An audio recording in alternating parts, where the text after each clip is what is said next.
Nous voilà donc entrés dans l'ultime phase de cette campagne de l'élection présidentielle, le Conseil constitutionnel ayant validé la liste définitive des candidats retenus, c'est-à-dire ceux ayant franchi la barre des 500 parrainages. Il y aurait bien sûr beaucoup à dire sur cette épreuve dont certaines modalités devraient être modifiées, car la publication du nom des parrains d'un candidat constitue à l'évidence un instrument de pression exercé sur les élus, en particulier des petites communes, et donc un frein puissant au parrainage d'un candidat non issu du sérail politique. C'est un déni de démocratie voulu par un système corrompu qui n'a que faire du bien commun. Or, cette élection représente à certains égards un point de non-retour, car par leur manque de clairvoyance, leur lâcheté, leur déni de réalité et leur renoncement aujourd'hui, nos dirigeants politiques ont permis l'instauration d'un processus de remplacement progressif du peuple français par une immigration de peuplement d'une culture différente et incompatible avec la nôtre. En accompagnant ce processus, au lieu de le corriger, nos dirigeants se rendent coupables de génocide par substitution, qui est un véritable crime contre l'humanité. Il nous faut donc impérativement inverser ce processus. Alors, s'engager dans un tel contexte, dans l'élection présidentielle, pour la France et la survie de la nation, menacée à terme de disparition, constitue un vrai défi et une aventure extraordinaire qui vous marque à jamais pour de multiples raisons. La première, c'est précisément celle qui a motivé ma candidature, c'est-à-dire le constat sidérant et incompréhensible du comportement de dirigeants politiques qui, malgré l'évidence des drames qui se préparent avec cette immigration incompatible avec nos valeurs, persistent à la favoriser, provoquant ainsi une fracture identitaire qui s'aggrave aujourd'hui, mais qui conduira inévitablement demain à la libanisation du pays, pour le malheur de la France. Je ne pouvais donc pas rester silencieux face à ce que je considère être de la trahison au sens militaire du terme à l'égard de la nation. La deuxième raison réside dans cette expérience irremplaçable vécue qui m'a permis, au cours de mes nombreux déplacements, d'aller à la rencontre des Français pour présenter mon projet présidentiel. Ces moments inestimables et inoubliables ont également été l'occasion d'écouter nos compatriotes s'exprimer sur leurs souffrances et leurs inquiétudes que nos dirigeants politiques ignorent et méprisent. Devant cette détresse poignante qu'ils ont manifestement besoin d'exprimer, on se sent démuni. Et pourtant, il faudra bien trouver les moyens de la soulager. La troisième raison, c'est l'incommensurable émotion et la satisfaction ressentie avec la motivation, le dévouement, l'engagement de tous ceux qui se sont investis sans compter, malgré les difficultés, pour soutenir ma candidature. Que ce soit les membres de mon équipe ou ceux sur le terrain, responsables régionaux et départementaux ou sympathisants, sans oublier les personnalités associées aux travaux menés pour la constitution d'un gouvernement de relève nationale, dans toutes les tâches qui leur ont été confiées. Je tiens à leur témoigner ici toute ma reconnaissance et ma fierté d'avoir œuvré avec eux à la défense d'un projet noble au service de la France en danger. C'est aussi la confirmation que le chef, en l'occurrence ici le candidat, n'est rien sans les autres. Certains, peut-être soumis à des pressions diverses, l'ont oublié ou ne l'ont pas compris.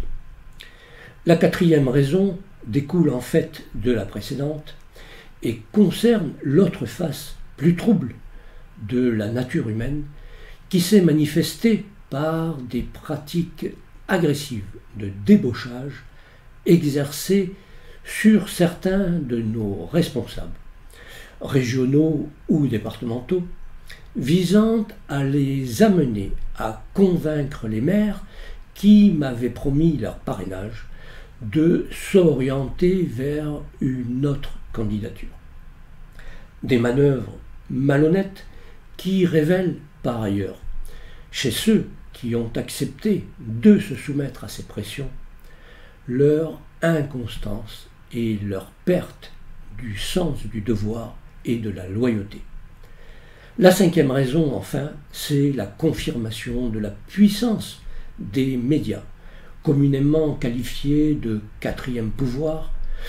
En réalité, le premier peut-être, puisque c'est eux qui font l'élection en refusant leur accès à un candidat non issu du sérail politique, en délivrant leur propagande et en publiant et en commentant les sondages dont le rôle consiste en fait à amener les électeurs en leur suggérant comment il faut voter. Faute des 500 parrainages, je ne serai donc pas candidat à l'élection présidentielle.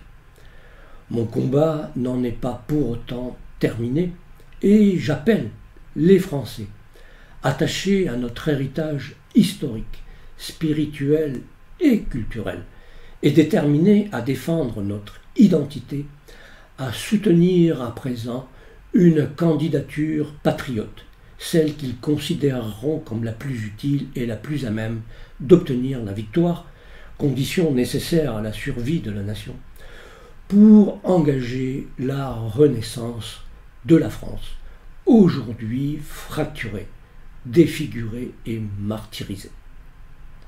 Car le bilan du quinquennat finissant est désastreux.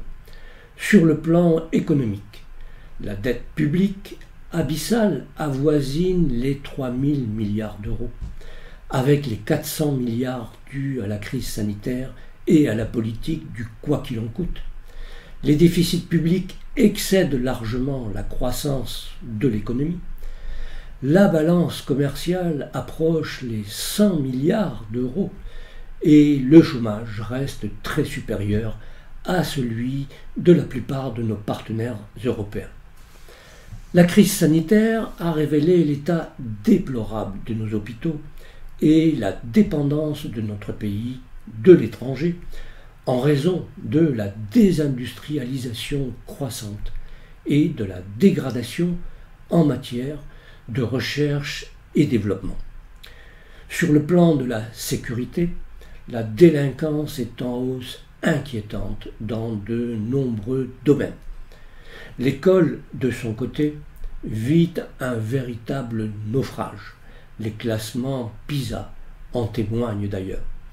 Sur le plan de la cohésion sociale et nationale, le constat et les perspectives sont sans appel, car elle est torpillée par une immigration massive et incontrôlée qui détruit progressivement la cohérence interne de la société française.